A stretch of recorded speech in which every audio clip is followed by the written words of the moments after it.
तो आइए स्टूडेंट एक बार फिर से शुरुआत करते हैं अपनी नई क्लास की। और आप लोगों को पता है कि हमने एनसीईआरटी मैथ 10th क्लास का मैथ जो है यहाँ पे शुरू किया हुआ है और उसकी आपको कम से कम 7 से 8 वीडियो पहले ऑलरेडी मिल चुकी हैं, जिसमें हमने चैप्टर 1 को कंप्लीट कर लिया है, वास्तविक संख्याएं थी। और उसके बाद हमने बहुपद का भी एक लेक्चर ले लिया है जो चैप्टर आपके 2.2 में आता है ना, और 2.1 को भी हमने फिनिश कर लिया था। उसके बाद आज हम 2.2 की को शुरुआत करने जा रहे हैं और 2.2 के क्वेश्चन नंबर 1 के 4 पार्ट हम कर चुके हैं। फर्स्ट, सेकंड, थर्ड और फोर्थ 4 पार्ट हम कर चुके हैं, है ना। और जिसमें हमने द्विघात बहुपद के बारे में बात करी थी और आज हम 5th और 6th ये कंप्लीट करेंगे। इसके बाद नेक्स्ट क्वेश्चन पर चलेंगे। ठीक है स्टूडेंट, तो सभी से एक रिक्वेस्ट हो रहा है कि जो हमारा चैनल है मैथ्स बाय अश्वनी सर, अगर आप चाहते हैं इस चैनल से ज्यादा लाभ उठाना तो आप लोग सब जल्द से जल्द इसको सब्सक्राइब कर लें और जल्द से जल्द कमेंट करके बताएं कि आपको क्लासेस कैसी चल रही हैं। अगर आप उसमें कुछ परिवर्तन चाहते हैं या कोई और प्रॉब्लम है तो आप हमें कमेंट करके बता सकते हैं। लेकिन स्टूडेंट ये ध्यान रखना, अगर आप चाहते हैं कि हम आप लोगों की सेवा में इसी तरीके से लगे रहें तो आप लोगों को हमारा साथ जरूर देना पड़ेगा। चैनल को जल्द से जल्द सब्सक्राइब करें। और काफी बच्चे चैनल से जुड़ चुके हैं और वो बहुत लाभ उठा रहे हैं और उनके फोन्स भी आते हैं मुझे पर्सनली, ठीक है, और बोलते हैं कि सर हमें क्लास अच्छी लग रही है। तो आप सभी से यही हमारी गुजारिश है कि आप सब जल्द से जल्द चैनल को सब्सक्राइब कर लें और ज्यादा से ज्यादा चैनल को फैलाएं। ठीक है, तो चलिए शुरुआत करते हैं हम आज के क्वेश्चन की, जिसमें हमें क्वेश्चन नंबर 1 का 5th क्वेश्चन पढ़ना है। तो 5th क्वेश्चन की अगर मैं बात करूं तो इसको हल करना मैं शुरू करता हूं यहां से, देखना। ठीक है, तो यहाँ पे लिखा है t² - 15, है ना। इसको मैं बराबर लिख लेता हूं 0, क्योंकि हमें द्विघात बहुपद पढ़ना है। ठीक है, इसके बाद यहां से हम क्या करते हैं, देखो यहाँ पे कुछ कॉमन लेने वाली ऐसी कोई बात नहीं, कोई फैक्टर करने वाली बात नहीं है। तो हम क्या करेंगे, सिंपली इसको उधर ले जाएंगे। तो t² बराबर आ जाएगा 15, सही है। अब t² अगर 15 आ जाता है तो आपको पता होना चाहिए कि अगर कभी भी स्क्वायर बराबर 5 है कुछ इस तरीके से, तो आप ये जो स्क्वायर होता है ये उधर जाके क्या हो जाता है, रूट चढ़ जाता है ना, इस पे रूट आ जाता है। ठीक है, तो इस तरीके से आपको समझना है। तो इस पे क्या चला गया, रूट चला गया यहाँ पे इस तरीके से। ठीक है, इसके बाद अगर हम आगे बात करते हैं तो एक चीज और समझना आप, मैंने आप लोगों को बताया है कि अगर मैं समझो -2 का मैं स्क्वायर करता हूं तो इसका आंसर क्या मिलेगा, 4 भाई प्लस में मिलेगा। क्योंकि कभी भी अगर माइनस वाले के पावर आप कोई सम कर रहे हैं, जैसे ये 2 है, या 4 होता, या 6 होता, या 8 होता, या 256 होता, बस सम संख्या होनी चाहिए थी। ठीक है ना, सम संख्या होनी चाहिए। सम संख्या मैंने आपको बताया हुआ है, जिन बच्चों को नहीं पता वो पहली क्लास से देखना शुरू करें। 10th क्लास की पहली क्लास से लेके अब तक वो शुरुआत से अगर देखते हैं तो सारे कंप्लीट मैथ बनाते चल, रजिस्टर अपना बनाना है, मेंटेन करना है और सारी चीजों को 1 by 1 देखना है। सारी चीजें आपको पड़ी हुई है यूट्यूब चैनल पे, जैसे आप सब्सक्राइब करोगे। ठीक है, और साथ ही उसकी मैं एक प्लेलिस्ट भी बनवा दूंगा, उसमें सारे आपको केवल 10th के मिलेंगे, क्योंकि अभी 11वीं क्लास की वीडियोज भी आ रही है हमारी, वो भी है। तो ध्यान से क्या रखना है कि अगर पावर कभी भी माइनस की पावर सम हो, सम इस तरीके से, तो उसका आंसर प्लस में मिलेगा, है ना। अब अगर मैं 2 का भी स्क्वायर करता हूं तब भी 4, तो अगर मैं इस चीज को हटा दूं तो आप समझना ये इसका वर्गमूल अगर मैं निकालना चाहूं तो आप बताओ ये किसका वर्ग हुआ था। ठीक है, आप बताओ ये किसका वर्ग हुआ, तो यहां से हमें नहीं पता लग पाएगा कि ये माइनस वाले का वर्ग है या प्लस वाले का वर्ग है। ठीक है, तो इसलिए जब भी हम इसकी वैल्यू निकाल लेंगे, यानी जब इसकी वैल्यू निकाल लेंगे तो मैं इसको लिखूंगा 2 रूट में, है ना। जब इसको हटाएंगे ना तो प्लस माइनस में लिखा जाएगा। ये किस में लिखा जाएगा भाई, प्लस माइनस में लिखा जाएगा। ये थोड़ा सा आप लोगों को ध्यान रखना है। इसके बाद अगर मैं बात करूं आगे, यानी इसको जब भी इस तरीके से लिखेंगे तो हम क्या लिख लेंगे, देखो इसमें से तो कुछ बाहर आ नहीं सकता। ठीक है, इसमें तो कुछ बाहर नहीं आएगा, लेकिन अगर मैं इसकी बात करूं तो मैं इसको प्लस माइनस रूट में 15 लिख सकता हूं। यानी इसका मतलब ये हुआ कि रूट का यहाँ पे प्लस भी है हमारा मान, और यहाँ पे t बराबर माइनस रूट भी है। ठीक है, यहाँ तो इस तरीके से हमारे 2 शून्य निकल जाएंगे। ठीक है, ये हमारे शून्य निकल जाएंगे, मूल निकल जाएंगे। इसके बाद हमें क्या करना होता है, इसमें मैं क्वेश्चन देख लेता हूँ आज में। इसमें इसके बाद हमें जांच करनी होती है। इसमें क्या करना होता है, शून्यकों की जांच। तो जैसे कि हमने पिछली बार भी आपको लास्ट वीडियो में समझाया था, ये चीज तो आपको समझ आ गई होगी। तो शून्यकों की जांच के लिए लास्ट टाइम मैंने आपको समझाया था, इधर देख लेते हैं। मैंने बोला था कि जब शून्यकों की जांच करनी है तो आपको सबसे पहले क्या करना है, शून्यकों का योग, जांच लिख लेंगे यहाँ, जांच। तो सबसे आपको पहले क्या करना है, शून्यकों का योग। तो योग में क्या करेंगे, योग जोड़ फटाफट से कर लो इनका योग। तो अगर मैं √15 के साथ जोड़ता हूं किसे, माइनस के √15 को, तो आप समझना ये जब अंदर जाएगा तो ये क्या हो जाएगा, माइनस प्लस माइनस हो जाएगा। तो √15 माइनस √15 हो जाएगा भाई। इसको जब करोगे तो आप 0 आएगा। अब मैंने आपको एक चीज और बोल दी थी कि इसको ऐसे नहीं रखना, क्योंकि हमें जांच करनी होती है, तो जो 0/1 मान लेंगे। अब आप देखना जरा, आपकी जो ये बहुपद है इसमें 0 है और 1 भी है क्या, तो फिर मैं बोल लूंगा जी बिल्कुल 1 है। कहां पर है, टी के पास है, तो मैं इसे लिखूंगा t² का गुणांक। क्या लिखा जाएगा, t² का गुणांक, ये चीज लिख के जाएगी भाई, ठीक है। उसके बाद यहां बचती है 0, तो अब 0 तो यहां कहीं पर नहीं है। लेकिन आप एक बात बताओ, जब हम बहुपद लिखते हैं तो हम इस तरीके से लिखते हैं, t² मान लो ऐसे लिखते हैं, या इसी के फॉर्म में बता दूं, t² + 2 अगर सपोज करो यहाँ होता -15, ठीक है, इस तरीके से होता ही अगर होता तो, ठीक है। लेकिन आप एक चीज समझना, यहाँ पर कुछ भी नहीं है, यानी x तो है ही नहीं, यानी इसका मतलब यह है कि जो x का जो गुणांक है वो 0 है। x का जो गुणांक है ना वो 0 है। क्यों 0 है, क्योंकि देखना यहाँ पे x दिखाई नहीं दे रहा ना, यानी t दिखाई नहीं दे रहा ना, इसमें t लिखो यार, यहाँ पे t दिखाई नहीं दे रहा ना, t² तो दिखाई दे रहा है, 15 भी दिखाई दे रहा है, लेकिन t नहीं दिखाई दे रहा ना। क्यों, क्योंकि t का जो गुणांक है वो 0 है, और उस 0 ने इसको भी क्या कर दिया 0, तो इसलिए वो दिखाई नहीं दे रहा। तो इसलिए मैं लिखूंगा इसे t का गुणांक। क्या लिखा जाएगा भाई, t का गुणांक। सही है ना, समझ आ गया होगा आपको। इसके बाद हम क्या करते हैं, शून्यकों का गुणनफल।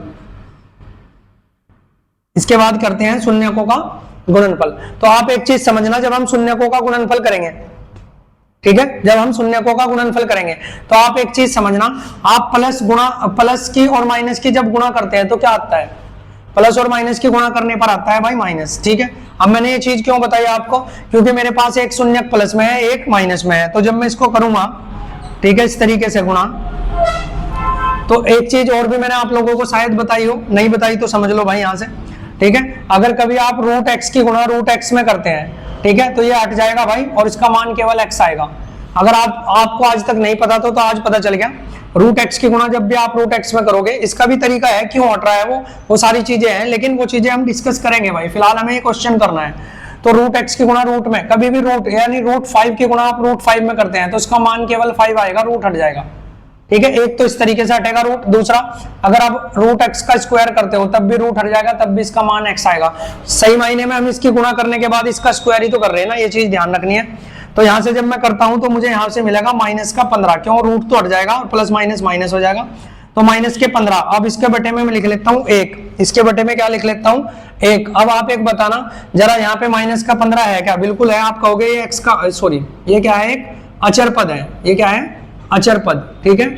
और x किसका गुणांक है भाई, t² का, 1 किसका गुणांक है, t² का गुणांक, ठीक है भाई। तो इस तरीके से हमारा ये पहला क्वेश्चन हो जाता है। इसमें हमें समय लगा है बिल्कुल, क्यों, क्योंकि थोड़ी सी चीजें आपको बतानी जरूरी होती है। तो ये चीज आप देख लेना भाई, है ना, स्क्रीनशॉट तो आप ही ले ही लोगे। अब आगे मैं दूसरा क्वेश्चन सोल्व करता हूं इसका, है ना। तो दूसरा क्वेश्चन हमारा देखो किस तरीके से है, इसको हटा देते हैं। दूसरा क्वेश्चन देखना आप, दूसरे क्वेश्चन में क्या है, दूसरा क्वेश्चन में हल करना शुरू कर रहा हूं भाई यहाँ पे मैं, ठीक है। 3x² - x - 4 बराबर में क्या है, 0 है, ठीक है। 0 ना भी होता तो हमें इसे 0 लगाना पड़ता भाई, ठीक है। अब इसमें आपको पता है ये अचर पद है और ये x² का गुणांक है, तो इनकी गुणा होनी है। मैं बार बार आपसे बोल रहा हूं, जिस स्टूडेंट ने हमारी इसकी पहली वीडियो नहीं देखी, बल्कि जब से हम वीडियो डाल रहे हैं पहली प्रश्नावली नहीं देखी, वो प्लीज पहले प्रश्नावली 1 से शुरू करें, फिर आपको सारी चीजें समझ आएगी। मैं आपसे सिर्फ एक बात का वादा कर सकता हूं कि आप मेरी 2 या 3 क्लासेस देख लो भाई, उसके बाद आपको खुद लगेगा कि हाँ बिल्कुल हमने सही किया है चैनल पे आगे, और आपको सारी चीजें समझ आने लग जाएगी, ठीक है। तो आपको ये थोड़ा सा तो देखो पैसेंस दिखाना पड़ेगा, थोड़ा सा टाइम आपको देना पड़ेगा चैनल को। अगर आप किसी भी टीचर को जज करना चाहते हैं तो आपको कम से कम उसे 1 या 2 लेक्चर तो भाई पढ़ना पड़ेगा, ठीक है। उसके बाद आपको लगेगा कि वास्तव में चीजें हमें समझ आ रही है।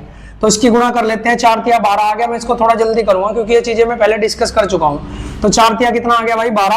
अब 12 के मुझे ऐसे टुकड़े करने हैं जो घटा करके भी कितना आ जा, 1 आ जा। तो मुझे समझ आ गया कि 4 तिया 12 ही होता है भाई। और जब मैं देखो यहाँ पे माइनस का बचाना है तो बड़े वाले को माइनस ले लो, छोटे वाले को प्लस। जब -4 में से आप +3 करोगे तो भाई माइनस का 1 ही आएगा, ठीक है। तो यहाँ पे लिख लूं मैं 3x² - 4x और प्लस में 3x और -4 बराबर में 0 भाई। यहाँ से हम क्या कॉमन ले सकते हैं, x कॉमन ले सकते हैं केवल। तो x मैंने कॉमन ले लिया, तो ये 3x - 4 बचेगा भाई, ठीक है। देखो यहाँ पे माइनस है और वहां भी माइनस है, तो जब यहाँ भी माइनस है तो उसे पलटने की जरूरत नहीं है भाई, यहाँ से हम प्लस का ही कॉमन ले लेंगे और ये सेम चीज वहीं पे है, सेम चीज है। तो जब भी सेम चीज हो तो एक कॉमन लेते हैं, ठीक है। जब भी सेम चीज वहां पे बच रही हो तो एक कॉमन लेंगे भाई, ठीक है। तो यहाँ पे 3x माइनस 4 बराबर क्या होगा 0। अब इन दोनों को कॉमन लेंगे तो ये 3x माइनस 4 इधर आ जाएगा और x प्लस 1 इधर आ जाएगा और बराबर में 0। एक बार इसके बराबर 0 रखूंगा मैं भाई, है ना, और फिर अगली बार मैं इसके सामने 0 रखूंगा, ठीक है। अब ये उधर जाके प्लस हो जाएगा 4, तो ये हो गया इस तरीके से। और x बराबर 4/3, जब भी कोई x के साथ गुणा में हो तो उधर जाने के लिए उसे बटे में जाना पड़ेगा, इधर से ये इधर चला जाएगा डायरेक्ट, ये माइनस का 1 हो जाएगा। तो जो यहाँ से मेरे शून्यक निकले, जो भाई शून्यक निकलेंगे वो निकलेंगे 4/3 और माइनस का 1। अब हमें क्या करनी है, शून्यकों की जांच करनी है, हमें करनी है जांच। तो जांच के लिए सबसे पहले हम योग करते हैं, मैं डायरेक्ट लिख रहा हूं, आपको लिखना है शून्यकों का योग, ठीक है। तो योग करोगे तो 4/3 के साथ जोड़ोगे जब माइनस के 1 को, तो ये माइनस का 1 हो जाएगा। और इसका तरीका क्या है, जब भी इस तरीके से आपको जोड़ना है तो आज के बाद ऐसे ही करना, इस 3 की गुणा वहां पे कर लो, 3 ही कम 3, तो ऊपर 4 तो है ही, 4 माइनस 3 हो जाएगा, 3 की गुणा मैंने वहां पे कर दी, बटे में ये 3 बटे में भी रहेगा, तो यहाँ से आपको मिलेगा कितना 1/3, 1/3। अब आप वापस देखना कि आपके प्रश्नावली में कहीं पर, सॉरी आपका जो क्वेश्चन है उसमें कहीं पर 1/3 है क्या, तो आप कहोगे जी 3 बिल्कुल है, x का गुणांक, x स्क्वायर का गुणांक, 1 भी है, कहाँ x का गुणांक, ठीक है। तो इसे मैं लिखूंगा माइनस x का गुणांक, ठीक है, माइनस x का गुणांक, इसे मैं ऐसे लिख दूंगा। और बटे में क्या लिख दूंगा भाई, 3 किसका है, x स्क्वायर का गुणांक, 3 किसका है, x स्क्वायर का गुणांक। इसके बाद करते हैं हम शून्यकों का गुणनफल, है ना, शून्यकों का गुणनफल करते हैं, ठीक है। अब गुणनफल में क्या करना पड़ेगा, गुणा करनी पड़ेगी, तो कौन कौन से हैं, 4/3 गुणा में माइनस का 1, तो ये माइनस का 4/3 आ जाएगा। अब यहाँ से भी आप देख सकते हैं कि आपका मान -4 है क्या, तो आप कहोगे जी बिल्कुल है। इसका मतलब क्या है, अचर पद, क्या है ये, अचर पद। उसके बाद क्या है आपका 3, तो 3 क्या है भाई, 3 है x स्क्वायर का गुणांक, x स्क्वायर का गुणांक, ठीक है। तो भाई आपको ध्यान से क्लासेस को देखना है ना। अभी तक मैंने 2 क्वेश्चन आपको करा दिए, अब नेक्स्ट क्वेश्चन देखते हैं। तो ठीक है भाई, दूसरा क्वेश्चन हम यहाँ पे डिस्कस करने जा रहे हैं, जिसमें जो कि आपको दिखाई दे रहा होगा बोर्ड पर, क्वेश्चन नंबर 2, एक द्विघात बहुपद ज्ञात कीजिए। यानी हमें इस बार द्विघात बहुपद बनाना है। अभी हमने क्या करा था, अभी हमने द्विघात दिया हुआ था, उसके शून्यक निकाल लेते। अभी हमें क्या दिया हुआ है वो देख लेते हैं। द्विघात बहुपद ज्ञात करना है हमें, और जिसके शून्यकों का अच्छा योग दिया हुआ है और गुणनफल दिया हुआ है, योग दिया हुआ है और गुणनफल दिया हुआ है, और क्रम से दिए गए इस तरह से है। यानी ये पहले वाली जो संख्या है ये शून्यकों का योग है भाई, और जो दूसरे वाली संख्या है ये शून्यकों का क्या है, गुणनफल है, ठीक है ना। इतनी बात समझ आ गई, ये शून्यकों का योग है, ये गुणनफल है, ये योग है और ये गुणनफल है, ये चीज दी हुई है। अब इसके लिए भाई आपको एक फॉर्मूला याद रखना पड़ेगा, ठीक है ना। इसके लिए आपको एक फॉर्मूला याद रखना पड़ेगा, ठीक है, जो कि है, ठीक है, शून्यकों का योग वो निकालने के लिए इसके लिए आपको क्या करना पड़ेगा, ये करना पड़ेगा जैसे x square minus alpha plus beta into x और प्लस अल्फा बीटा। ये फॉर्मूला आपको अब हमेशा याद रखना है भाई, ठीक है। ये द्विघात बहुपद बनाने का फॉर्मूला है। कब बना सकते हो आप, जब आपको शून्यकों का योग दिया हुआ हो और शून्यकों का गुणनफल दिया हो, या फिर शून्यक भी दिए हो तो उनका योग हम खुद निकाल लेंगे, है ना, और गुणनफल भी हम कर ही लेंगे। अच्छा, शून्यक क्या, देखो जब भी हम, अभी हमने देखा है कि शून्यक कैसे निकलते हैं, द्विपद से शून्यक कैसे निकलते हैं वो हमने देखा, वही शून्यक है। इस बार यहाँ पे उन दोनों का योग खुद से देगा हमें, और गुणनफल भी दिया हुआ है, और उससे हमें बहुपद बनानी है। तो जब भी ऐसा क्वेश्चन आएगा तो शून्यकों का योग और गुणनफल दे के रखेगा, तो द्विघात बहुपद बनाने का फॉर्मूला भाई ये होगा। इसको आपको नोट करना है और याद रखना है, और बहुत इंपॉर्टेंट चीज है, ठीक है। तो अब देखो, जैसा कि आप लोगों को पता है कि मैं हल करना शुरू करता हूं यहाँ पे, हल, ठीक है। तो मैं लिखता हूं द्विघात बहुपद, उसने बोला था ना द्विघात बहुपद बनाना, द्विघात बहुपद। तो द्विघात बहुपद का फॉर्मूला भी मैंने लिख ही दिया है ना, वो आपने लिख लिया। अब मैं सीधा यहाँ पे क्या करता हूँ, शून्यकों का ये लिखना शुरू करता हूँ। शून्यकों का योग मुझे कितना दे रखा है बताओ जरा, 1 मिनट, यहाँ ऐसे लिख लेते हैं। अल्फा प्लस बीटा दिया हुआ है कितना, 1/4, और अल्फा इंटू बीटा दिया हुआ है भाई कितना, -1। शून्यकों का योग दिया हुआ और गुणनफल दिया हुआ है, ठीक है। अब इसको रखते हैं फॉर्मूले में।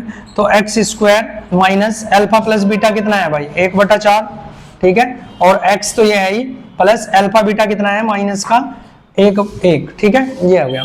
अब इसको जब गुणा करोगे तो ये माइनस हो जाएगा, तो इसको थोड़ा सही करके लिख लेते हैं। x स्क्वायर माइनस 1/4, ये x के साथ गुणा हो जाएगी ऊपर, देखो इसकी गुणा अंदर हो जाएगी ना भाई, x कम x हो जाएगा, ठीक है, और ये माइनस का हो जाएगा 1। अब क्या करना है, जैसे मैंने अभी आपको सिखाया था, जैसे ये आया था 3/4 आया था या 4/3 था, चलो ये था एग्जाम्पल के तौर पर, ये इस तरीके से था, तो मैंने बोला था इसमें गुणा कर दो। मैंने क्या बोला था, इसमें गुणा कर दो। अगर प्लस इधर 2 होता तो भाई इधर भी गुणा करिए और इधर भी गुणा करनी पड़ती। ठीक है, तो वही चीज है, मैं सब चीज आपको इसलिए बता रहा हूँ कि अगर किसी मुझे पता है 10th क्लास में इतनी स्ट्रॉन्ग आपकी नहीं होती कैलकुलेशन, तो इसलिए सारी चीजें बतानी पड़ती है भाई। ठीक है, जिसकी वजह से शायद थोड़ा टाइम लग जाए। तो इसकी गुणा वहां पे भी करनी है, इसकी गुणा वहां पे भी करनी है, तो इसको मैं जब लिखूंगा तो इस तरीके से लिखूंगा, ये हो जाएगा 4x² और माइनस का ये तो x है ही, इसमें किसी की गुणा नहीं क्योंकि ये सी के अपॉन में है ना, और माइनस का ये 4 × 4 और बटे में कितना आ जाएगा भाई 4। अच्छा, ये इसके बराबर में 0 चल रहा है ना, इसके बराबर में 0 जरूर रखना है हमें इस तरीके से।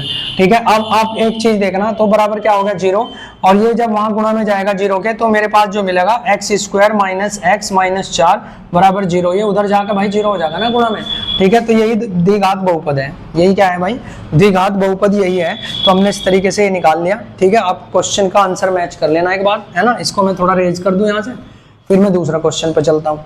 अब आप आ जाओ सेकंड क्वेश्चन पे। सेकंड क्वेश्चन पे देखना क्या होगा, तो सेकंड क्वेश्चन पे भी हमें दिया हुआ है, हल करना शुरू करते हैं, है ना। फॉर्मूला तो हमें पता ही, तो हमें अल्फा प्लस बीटा यानी शून्यकों का योग कितना दिया हुआ है, √3। उसने बोला है योग और गुणनफल, इसलिए मैं पहले वाले को योग मान के चल रहा हूँ और लास्ट वाले को गुणनफल। तो a × b बराबर हो गया 1/3। तो जब मैं यहाँ फॉर्मूला लगाऊंगा भाई, तो x² माइनस में alpha plus beta into x plus alpha beta, इस तरीके से लगाऊंगा। ठीक है, तो x² माइनस में अल्फा बीटा कितना है भाई, √3 है ना, गुणा इसके साथ होगी तो x लिख दो डायरेक्ट, ये कितना हो गया, और इसकी जगह √3 आ गया, और ये x की गुणा होगी इसमें, प्लस इसका मान कितना दिया हुआ 1/3। अब देखना, अब ये इसके अकेले के बटे में है, √3 ही था ना भाई, या कुछ और था, 1 मिनट क्वेश्चन में देखना पड़ेगा भाई, ये √2 था भाई, देखो गलत हो गया था ना, ये √2 लिखा हुआ था यहाँ पे। ठीक है, क्वेश्चन जो हमारा है 3 से भी हो जाएगा यार, आंसर तो आ जाएगा, लेकिन फिलहाल क्वेश्चन में नहीं तो फिर आप कहोगे कि क्या गलत हो गया। तो ये √2 था भाई, है ना, ये √2 यहाँ मुझे यहाँ पे करना पड़ेगा ना, बुक में देख लूँ, हाँ ये √2 था भाई। ठीक है, तो √2 था, तो यहाँ भी मुझे क्या लिखना पड़ेगा, √2, यहाँ भी क्या लिखना पड़ेगा, √2। अब ये बिल्कुल सही हो गया भाई। ठीक है, तो चलो, हो जाती है कभी कभी मिस्टेक, ये लिखने में यहाँ पे हो गया ना। तो अभी देखो, इस 3 की गुणा इसमें भी करनी है, उसमें भी करनी है, आप चीज है ना, जैसे ये बीच वाले में था, तो इसका मतलब ये नहीं कि बीच वाले में होगा तभी ऐसा करना है, इसके बटे में होगा और उसके कुछ ना हो तो उनमें गुणा करनी है, ये थोड़ा ध्यान रखना है। तो इसकी गुणा जब आप यहाँ करोगे तो 3, अच्छा ये बराबर 0 मान लो, ये 3 की गुणा यहाँ करोगे तो 3x² माइनस 3 की गुणा यहाँ भी होगी भाई 3√2x, और प्लस इसमें थोड़ा होगी गुणा, तो ये 1 ही रहेगा बटे 3 बराबर में 0। तो ये जब वहाँ जाएगा तो इसके साथ गुणा, 3 की गुणा होगी 0 में तो 0 हो जाएगा। तो यहाँ पे 3x² माइनस 3√2x प्लस 1, ये हमारा आंसर आ जाता है। ठीक है, ये भी हमारा हो गया। अब हम देखते हैं भाई थर्ड। देखो ये चीजें पहले से मैंने इसलिए लिख ली थी क्योंकि कहीं ना कहीं आपका टाइम बच जाता है, मुझे कम समय में ज्यादा से ज्यादा चीजें आप लोगों को देनी है, इस वजह से ऐसा होता है। अब मैं डायरेक्ट हल करता हूँ भाई इसका। अल्फा प्लस बीटा मुझे दिया हुआ है 0। अच्छा, ये अल्फा बीटा ना हमने शून्यकों को मानना हुआ है, जैसे मान लो किसी द्विघात के शून्यक 4 और 5 आ गए, तो पहले वाले को मैंने अल्फा मान लिया और इसको क्या मान लिया, बीटा। तो ये अल्फा बीटा वहां से आया, कभी आप सोचो कि यार ये अल्फा बीटा कहाँ से आ गया। ठीक है, तो थोड़ा सा ध्यान रखना है इन चीजों का। तो अल्फा प्लस बीटा बराबर 0 और अल्फा इंटू बीटा कितना आ गया, √5। ठीक है, अब जब मैं फॉर्मूला लगाता हूँ तो x² minus alpha plus beta into में x प्लस अल्फा बीटा। ठीक है, अब तक तो आपको याद भी होगा, मैंने इसलिए मैं बार बार लिख रहा हूँ, इसलिए मैं बार बार इसे लिख रहा हूँ। ठीक है, तो x² माइनस अल्फा बीटा कितना है भाई 0। तो 0 जब x के साथ जाएगा तो ये पूरा 0 हो जाएगा, 0 जब x के साथ जाएगा तो पूरा क्या हो जाएगा 0, और प्लस में क्या है भाई, प्लस में क्या है हमारे √5 और बराबर में क्या है 0। ठीक है, तो अब तो कुछ बचा ही नहीं, ये पूरा 0 हो गया। तो यानी x² है ना, x² प्लस √5 बराबर 0। ठीक है, यहीं से हमारा ये फिनिश हो जाता है। ठीक है ना, तो 3 क्वेश्चन हमारे कंप्लीट हो गए। अब हम नेक्स्ट क्वेश्चन देखते हैं अपना। ठीक है भाई, क्वेश्चन नंबर 4 देखते हैं हम। 4 क्वेश्चन है हमारे पास। इस बार हमें क्या दिया हुआ है देखना, इस बार हमें दिया हुआ है शून्यकों का योग कितना 1 और गुणनफल भी कितना 1 है। तो मैं यहाँ पे लिख देता हूँ कि x प्लस, यानी हल जब मैं करूँगा इसको इस तरह से तो लिखना ही, तो अल्फा प्लस बीटा है ना बराबर 1 है, और अल्फा इंटू बीटा भी कितना है 1 है। तो जब मैं x² फॉर्मूला लगाऊंगा minus alpha plus beta into x plus alpha beta जब करूंगा तो यहाँ पे एक्स स्क्वायर तो आ जाएगा माइनस अल्फा प्लस बीटा की जगह एक आएगा, एक के गुणा एक्स में करोगे तो ये एक्स ही रह जाएगा। देखो भाई मैंने थोड़ा सा शॉर्ट कर दिया ये, है ना, क्या किया, यहाँ पे एक रखना है और एक की गुणा जब एक्स में करोगे तो एक्स रह जाएगा और प्लस में अल्फा बीटा का मान भी कितना है एक्स, तो ये हमारे एक द्विघात बहुपद तैयार हो जाएगी। ठीक है, अब यहाँ से देखते हैं। ठीक है, अल्फा प्लस बीटा क्या है भाई, अल्फा प्लस बीटा हमें दिया हुआ है कितना, -1/4 और अल्फा इंटू बीटा भी दिया हुआ है 1/4, तो एक्स स्क्वायर माइनस, अब डायरेक्ट कर रहे हैं ना हम थोड़े चीजों को, तो x square minus alpha plus beta into में एक्स प्लस अल्फा बीटा, इस तरीके से आ गया। तो x square minus alpha beta का मान माइनस का है भाई। ठीक है, तो ये माइनस पहले से है तो माइनस, चलो मैं एक बार लिख देता हूँ, है ना, नहीं तो फिर थोड़ा कंफ्यूजन हो जाएगा। प्लस अल्फा बीटा कितना, 1/4। ठीक है, ये माइनस जब अंदर जाएगा तो भाई ये हो जाएगा प्लस, है ना, प्लस और एक्स की इसके साथ गुणा हो जाएगी तो एक्स स्क्वायर प्लस में x/4 इस तरीके से बचेगा, ये अंदर गुणा में आ गया ना, और प्लस 1/4। अब यहाँ से आप समझना इन दोनों के नीचे सेम संख्या है, अगर अलग अलग होती तो मैं उसको भी बताऊंगा। फिलहाल ये दोनों के नीचे क्या है, सेम है, तो जो सेम यहाँ है उसकी गुणा वहां कर देनी है मैं, है ना। तो कैसा होगा, इसके बराबर 0 रख लो, है ना, तो कैसा होगा, इसकी गुणा कर दी मैंने यहाँ पे, तो ये हो गया 4x स्क्वायर, है ना, प्लस यहाँ तो x ही आएगा, प्लस यहाँ भी कुछ नहीं आने का और बटे में 4 और बराबर किसके, 0 के। ठीक है, इनकी साथ गुणा नहीं होती, जिनके बटे में ये है उनके साथ गुणा नहीं करनी है, ये चीजें थोड़ी समझनी है, नहीं तो आप कराया क्वेश्चन जो है खराब हो जाएगा। ठीक है, तो यहाँ से मैंने इसमें कर दिया 4x स्क्वायर, ये x रह गया, ये 1 रह गया, इसकी गुणा फिर वहां पे होगी भाई, है ना, इसकी गुणा वहां पे होगी तो ये 0 हो जाएगा, तो मुझे जो द्विघात समीकरण मिलेगी वही मिलेगी। ठीक है, 1 बराबर 0, यहाँ से हमारा दूसरा क्वेश्चन हो गया। ठीक है, स्क्रीनशॉट आपको लेना ही है, वो ध्यान रखना।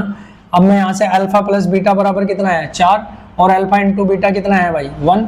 ठीक है, अब यहाँ से अगर मैं करता हूँ एक्स स्क्वायर, तो alpha plus beta into x plus alpha beta, है ना, अल्फा बीटा, तो यहाँ से देखना आप एक्स स्क्वायर, ये हमारा लास्ट क्वेश्चन है ना। ठीक है, इस प्रश्नावली भी समाप्त हो जाएगी, तो x square minus alpha beta कितना है भाई 4x प्लस अल्फा बीटा कितना है 1, वो प्लस वाला है ना 4, तो ये अंदर जाएगा माइनस और वो उसके साथ गुणा हो जाएगी, तो x square minus 4x plus 1 बराबर कितना आ गया 0। इस तरीके से हमें ये द्विघात मिल जाती है यहाँ पे। ठीक है, इस तरीके से हमारा जो क्वेश्चन है ये सॉल्व हो जाता है भाई।